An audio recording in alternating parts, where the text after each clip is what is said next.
Alexandra Antunes, aquela frase que muitas vezes se ouve de está um dia tão bonito, porque é que estás tão triste? A coisa não é bem assim, pois não? Não é assim tão linear, pois não? Não, de todo. Efetivamente, não é porque está um dia bonito que nós temos que estar alegres, nem porque está um dia chuvoso que temos que estar tristes. O humor depende muito mais, sabendo nós que o clima também tem influência, ou pode ter influência no nosso humor, não é de certeza o único fator que interfere no nosso ânimo e na nossa boa disposição. Este é o Sair do Labirinto. Eu sou o Paulo Farinha e vou conversar com a psicóloga Alexandra Antunes sobre depressão sazonal. É psicóloga há quase 30 anos, ligada ao Serviço Nacional de Saúde há mais de 20, acompanha muitas situações, vários diagnósticos. Este é um deles e vamos tentar perceber um pouco mais e saber um pouco mais sobre ele. Alexandra, bem-vinda. O que é exatamente a depressão sazonal ou, utilizando o termo mais científico, o transtorno afetivo sazonal? Olá, Paulo, obrigada pelo convite. Começava por aí.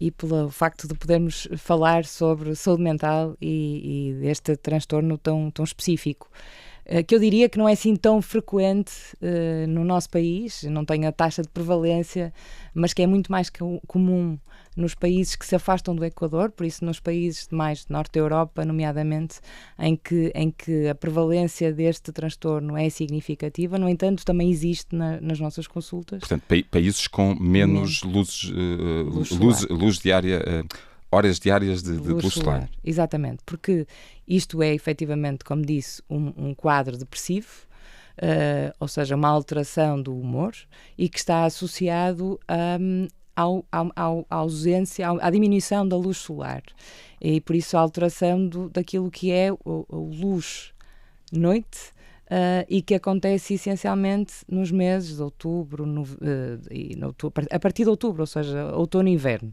Portanto, é melhor explicado. É mais frequente em meses de frio, com mais chuva, com menos horas de sol. Ainda assim, também pode ocorrer quando chegam estes meses e quando chegam os meses de calor e temos agosto à porta.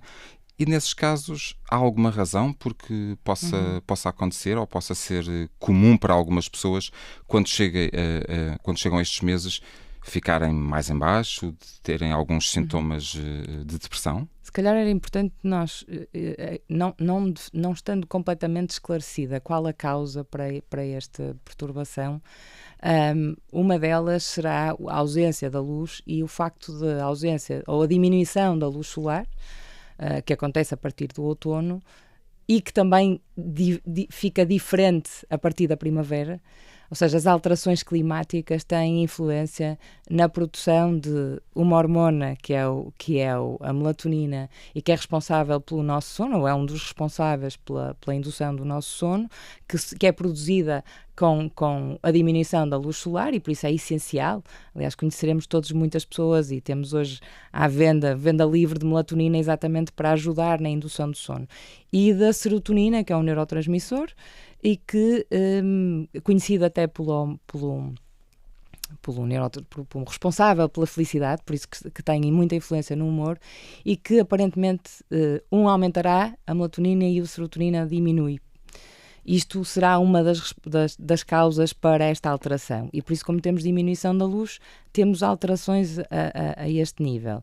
E também a alteração do ritmo circadiano, que no fundo é o nosso relógio biológico e que também tem a ver com o sono-vigília e que implica também com a mudança do clima também alterações do nosso organismo. E é toda esta adaptação que acaba por ter influência no nosso estado de humor e de surgirem estas depressões. Elas são diferentes, as características sendo comum, os sintomas sendo comuns nas duas épocas do ano.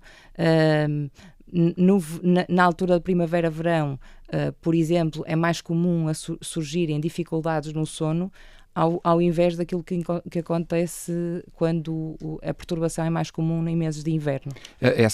Essa característica em particular, dificuldades no sono, quando chega a primavera-verão, podendo, e após uma avaliação por parte de um profissional de saúde, neste caso de um psicólogo, havendo a ideia ou a suspeita de se poder tratar de uma depressão, falamos de menos horas de sono, as pessoas dormem menos e ficam ali com o seu ritmo biológico muito, muito alterado, e isso justamente é uma característica da depressão, É certo? uma característica, sendo este transtorno mais comum nos meses de inverno, o que acontece é ao contrário, ou seja, há um aumento do tempo de sono e uma sonolência mais comum, um cansaço que acaba por ser diferente e menos vontade de fazer atividades, por isso a falta de prazer e desinteresse por atividades prazerosas, por isso um maior isolamento, a ansiedade também, a tristeza, claramente, não é? Porque é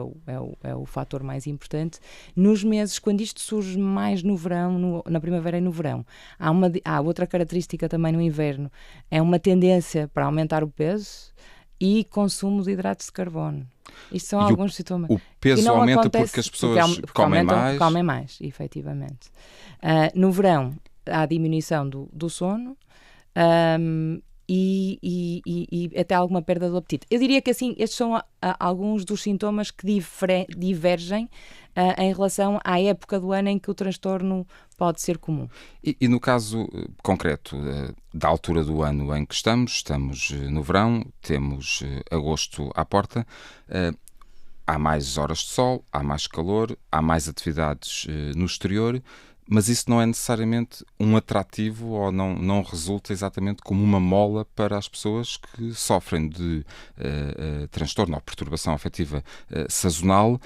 Isso não as faz sair da cama com mais vontade, não as faz ter mais vontade de fazer coisas no exterior. E como é que nós podemos lidar, sabendo que podemos ter perto de nós alguém com estas características e que quando chega a esta altura do ano, tendo já este diagnóstico, e já falaremos sobre o diagnóstico, que estas pessoas, quando nesta altura do ano ficam um pouco com o sono alterado, têm menos prazer em atividades que noutras alturas do ano lhes dão prazer, como é que as podemos ajudar? Evitando aquele chavão que eu utilizei no início, então, mas está um dia tão bonito, anda lá para fora. Como é que as pessoas que estão à volta podem ajudar? Bem, como em tudo, promovendo aquilo que estamos a fazer aqui, que é a literacia, ou seja, as pessoas estarem informadas de que isto existe e que muitas vezes eu chegar a uma determinada altura do ano e sentir-me ciclicamente triste, sem vontade de fazer atividades, sentir-me mais ansiosa, sentir-me mais isolada, com mais vontade de estar na cama ou de não conseguir dormir, etc. Ou seja, estes sintomas, e isso é importante, Paulo, ou seja, nós só podemos classificar, diagnosticar isto como algo sazonal quando isolamos. Isto tem a ver com os diagnósticos diferenciais que nós nos preocupamos em fazer, embora que muitas vezes na psicologia nem há um diagnóstico concreto, porque as pessoas têm sintomas e têm algum sofrimento, mas não têm uma perturbação. No fundo, o diagnóstico é quando temos uma perturbação instalada e esse é o objetivo, é evitarmos chegar a esta fase. Chegar a esse ponto. E é muito importante que as pessoas percebam, ou seja, mas é essencial que possamos isolar isto, ou seja, que percebamos que isto tem efetivamente a ver com a alteração do clima e com a altura do ano em que acontece. Porque há outros fatores associados, não é? Isso significa, desculpe interrompê-la, já pego novamente no raciocínio que a Alexandra levava, mas isso significa que pode levar vários anos, várias estações de vários anos a perceber que quando chega àquela altura isto é cíclico, quando chega a julho eu fico assim, quando chega a agosto eu fico assim. E se as pessoas não souberem, se não tiverem conhecimento de que há efetivamente uma perturbação, um tipo de pressão que acontece nesta altura do ano e que está relacionada com alguns fatores que não dependem apenas, que dependem muito da forma da pessoa em si, não sabem, e por isso chegam a esta altura e têm uma série de sintomas. Muitas vezes não chegam porque isto vai escalando, não é? Ou seja, há sintomatologia depressiva, mas pode não haver um transtorno em si, mas há um período do ano em que as pessoas estão efetivamente diferentes e com maior sofrimento, diria. E isso pode demorar. Se não souberem, pode demorar. De verão para verão pode de verão para verão e de inverno para inverno. Sim, pode-se alterar. E pode crescer. E depois pode, claro que se nestas épocas do ano a juntar a este fator temos outros, e por isso é que eu dizia há pouco que este diagnóstico só deve ser feito quando nós percebemos que isto efetivamente está relacionado com a época do ano. o que nem sempre acontece. E não é fácil chegar a essa conclusão. E não é fácil, porque há outros fatores que acabam por contribuir para eu também me sentir mais triste no outono ou no inverno. Desde o regresso ao trabalho, do regresso às aulas, muitas vezes com um aumento de responsabilidades, porque é um retomar de uma atividade laboral que ficou em suspenso durante o verão. E outros fatores que podem contribuir e que acabam por baralhar e não ajudar no diagnóstico, não é? E para além de eventos de vida que podem surgir. Imagine alguém que ciclicamente até fica mais triste nesta altura, mas também é uma altura em que está afastado da família, porque se durante o verão passa as férias junto dos familiares e de repente tem que regressar, por exemplo, os imigrantes, isso pode ser um fator, e se há outros, e se houver outros, aí temos que ter, não, provavelmente efetivamente há sofrimento e até pode haver um quadro depressivo, mas pode não se dever apenas ao fator sazonal. E ainda mais uma questão, acrescentando só aí, um ponto a essa alteração, a coisas que ocorrem em determinadas alturas do ano. Chegando ao verão e chegando a esta altura, a ausência de rotinas, a ausência de um ritmo que obriga as pessoas que já sabem que aquele dia, àquela hora, têm que acordar e têm aquela sequência de tarefas que devem desenvolver, e havendo filhos também envolve naturalmente a dinâmica escolar. Aquilo que para muitas pessoas é um fator de prazer, que é não tenho estas rotinas todas para fazer, para outras a ausência destas rotinas, deste relógio que as obriga a funcionar, também pode ser perturbador e potenciar estes sintomas? Pode, claro que sim. Porque tem a ver muito com o meu ritmo de vida, não é? E até com o meu ritmo circadiano, com o meu relógio biológico, não é? E às vezes essas alterações podem ser promotoras de maior instabilidade. E perante o que a Alexandra nos explicou, perante alguns sintomas de um paciente, alguém que chega à sua consulta com alguns comportamentos, algumas queixas, há uma série de questões que a Alexandra lhe coloca. E ao fim de quanto tempo é possível diagnosticar uma depressão sazonal? Uma sessão, 2, 3? Ou não é possível quantificarmos as coisas desta forma? Eu diria que não é possível. A psicologia é muito uma ciência de probabilidades, não é? E com muitos fatores, muitas variáveis à mistura que não nos permitem ter essa definição clara. Podemos conseguir fazer numa sessão apenas, não é? Se calhar não é muito comum, mas pode acontecer. Tem muito a ver com a pessoa que temos à nossa frente, a forma como se ela partilha mais ou menos daquilo que é a sua história. É muito importante fazer uma excelente recolha de anamnese, de história clínica, conhecer bem, sim, da pessoa, da pessoa.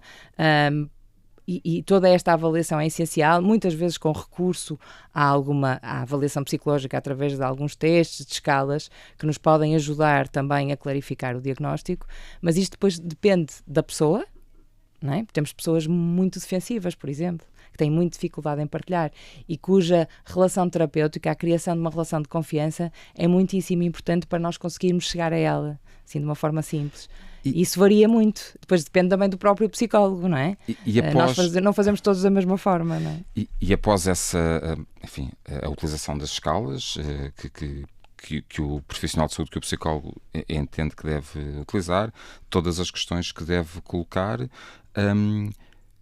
quando o psicólogo chega a uma conclusão, por parte do paciente que tem à frente, a ideia de que tem uma depressão ou pode ter uma depressão, mas que é sazonal ou que depende de uma determinada altura do ano, qual poderá ser a reação da pessoa? Fica surpreendida? Fica aliviada? Então isto já explica porque é que eu nestes meses fico assim ou fico assado? Sim, a maior probabilidade é de ficar aliviada, porque tanto na psicologia como noutras áreas, o sabermos, o ter uma explicação para aquilo que sentimos é fundamental. Isto é verdade na depressão como em qualquer outra perturbação com que nós lidamos. É muito importante explicar à pessoa porque é que ela está assim e que nome é que isto tem, se tiver nome, não é? Por isso, o alívio é sempre o sentimento que mais surge na consulta e é essencial também para a intervenção, ou seja, para o passo seguinte. E faz parte de ajudarmos a pessoa a conhecer-se, não é? Ir há um diagnóstico que demorará o tempo que tiver que demorar até ser encontrado, e o tratamento. Como é que se trata uma depressão sazonal? A depressão sazonal trata-se não de forma muito distinta das outras depressões, não é? E depois tem a ver também com as nossas orientações. Nós temos modelos de intervenção, mas aquele que é mais recomendado especificamente nesta depressão, neste tipo de depressão, é a terapia cognitiva comportamental, e por isso que visa muito a identificação daquilo que são os pensamentos negativos, os pensamentos irracionais, pensamentos automáticos, todos estes nomes fazem parte. Por isso, identificação destes e modificação através também de estratégias para os identificar, para lidar com eles, muitas vezes através de mudanças de comportamento. Aliás, há algumas recomendações, quando identificamos isto, que são essenciais transmitirmos às pessoas, nomeadamente o tentar aproveitar o dia o máximo possível, não é? O trabalhar, imagino que alguém que trabalha longe, está num gabinete como este, sem luz solar. Nós recomendaríamos que assim não fosse, que tentasse trabalhar junto de uma janela onde tem luz, tentar aproveitar e fazer mais caminhadas, estar mais ao ar livre o máximo de tempo para que isso possa ser benéfico. Há também então uma psicoeducação, creio que é a expressão. Sim, faz parte daquilo que é a intervenção e das recomendações. E dando início a um processo de psicoterapia, pode demorar meses, pode demorar semanas, ou pode demorar anos, ou cada pessoa é uma pessoa e, portanto, não há... Isso, Paulo, é mais isso. Nós temos recomendações e há orientações e muitas vezes podemos em 6 sessões ou em 12 sessões ter resultados. Eu apontaria sempre para mais, mas isto não é linear também, não é? Cada pessoa é uma pessoa. Nós temos pessoas em acompanhamento cujos resultados são rapidíssimos, às vezes rapidíssimos, não quer dizer que tenham logo alta, claro, mas às vezes de uma sessão para a outra. Muitas vezes até a primeira explicação. Quando lhes é explicado porque é que os processos mentais daquela pessoa funcionam daquela forma, porque é que eu penso de determinada forma e ajo, e como é que a mudança do meu comportamento vai ter influência na alteração do meu pensamento e da minha emoção. Isto é tão importante, e quando as pessoas têm boa capacidade para refletir e depois motivação para a mudança, nós sentimos alterações de uma sessão para a outra. É o tal alívio que a pessoa poderá sentir perante a resposta. Isso tem muito a ver com a adesão, com as características da personalidade de cada um. E sendo a Alexandra psicóloga, portanto não prescreve medicação, mas em que alturas, perante um caso de depressão sazonal, em que alturas é que é recomenda para psiquiatria e para eventual avaliação e poder ser seguido por um psiquiatra que pode medicar, pode prescrever e por aí fora. Até porque os antidepressivos efetivamente têm aqui um papel fundamental. A forma mais simples de lhe responder é quando a sintomatologia é grave e torna a pessoa muito menos funcional, ou seja, quando nós percebemos que esta pessoa está efetivamente isolada e que depois de alguma intervenção ou da avaliação inicial, às vezes nem se inicia a intervenção, nós percebemos que a situação é tão grave e com tanto impacto na vida dela, na vida dos outros e no seu funcionamento, que recomendamos logo uma avaliação por psiquiatria. Porque a vantagem disso, pergunto eu, é a partir do momento em que a pessoa estiver um pouco mais equilibrada do ponto de vista químico e, portanto, com os antidepressivos ou outra medicação qualquer a fazer o seu efeito, o processo psicoterapêutico por parte do psicólogo será mais fácil. Claro, porque o estado, e porque nós sabemos isto, não é? Que na depressão, por exemplo, a serotonina, que é tão importante, o neurotransmissor tão importante, está quase sempre diminuído. E que em situações mais graves e em que a perturbação está instalada e cujo sofrimento é acentuado, não vamos ter bons resultados e até eu diria que faz parte daquilo que é a nossa ética reconhecermos, sabemos fazer este diagnóstico claro de que só a psicoterapia não vai ser por isso é que é tão importante que as pessoas saibam, tenham conhecimento que isto existe, tenham conhecimento de quando os sintomas surgirem, que é muito importante pedirem ajuda e poderem ir a uma consulta para que seja validado o que é que se passa com ela. E sempre que isto é feito de uma forma precoce, provavelmente não temos uma depressão instalada. Temos algum sofrimento, mas não temos. Porque boa parte do tratamento passa também por não só evitar, tratar aquela depressão que está em curso, evitar que ela volte, mas também ajudar a pessoa a reconhecer sintomas e sinais do futuro para que isso possa ajudar.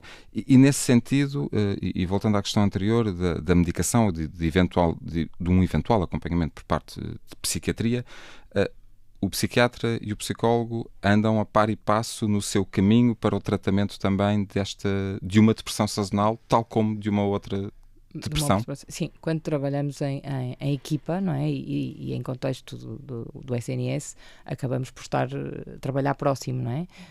Quem diz com os psiquiatras diz com outros médicos das unidades locais, dos hospitais, dos centros de saúde, e é fundamental este trabalho em equipa, porque isso vai ser uma mais-valia para o nosso paciente. A evolução é muito melhor se nós conseguirmos partilhar esta informação. Às vezes, noutros contextos, isso pode não ser tão fácil. Eu recomendo sempre que assim seja, não é? Que as pessoas possam discutir os casos, que possam definir a estratégia, que possam definir o plano de intervenção em conjunto. Porque senão podemos correr o risco de termos interpretações diferentes, claro, e às vezes isso ser mais prejudicial do que benéfico. E para o paciente.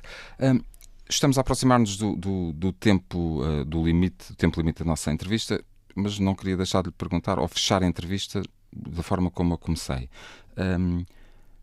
Estamos num tempo quente, estamos num tempo de calor, pode haver um amigo, um familiar, um colega de trabalho que chega a esta altura e, enfim, o ânimo vai um bocadinho abaixo. O que é que é boa prática? O que é que nós podemos recomendar, dizer, sugerir a alguém a quem encontremos estes sinais, tirando está um dia tão bonito, porque é que estás tão triste? Não estejas triste porque o dia está bonito. O que é que se pode dizer? Isso não se deve... Quer dizer, nós sabemos que as pessoas dizem, não é?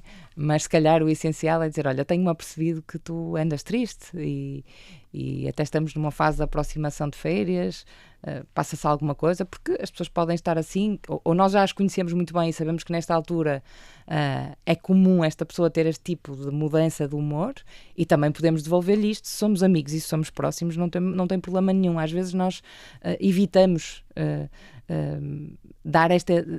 dizer às pessoas aquilo que nos apercebemos, e isso é uma forma de as ajudar. Ou então perguntar-lhe diretamente, olha, eu sinto isto, tenho-me apercebido que andas triste, passa-se alguma coisa, posso-te ajudar? Ou, olha, já reparaste que nos últimos... Eu apercebo-me que tu nesta altura ficas sempre... Por exemplo, isso pode estar relacionado com o facto de haver alterações da rotina, de ter filhos em casa, ou não ter, ou da pessoa estar mais sozinha, ou ter que deixar o trabalho. Imagino que há problemas familiares, e por isso o trabalho é um escape. Essa aproximação das férias... Passar a estar mais tempo com o marido ou com a mulher em casa... Isso pode ser um problema, ou seja, e aí não tem a ver com o tempo, não é? Com o clima, tem a ver com a situação.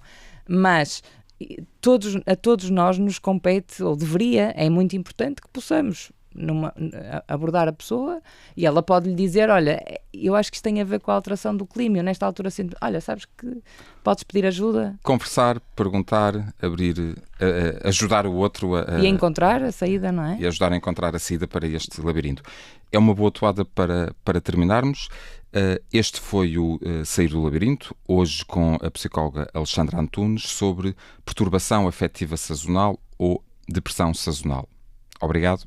E até à próxima. Obrigada e até à próxima, Paulo.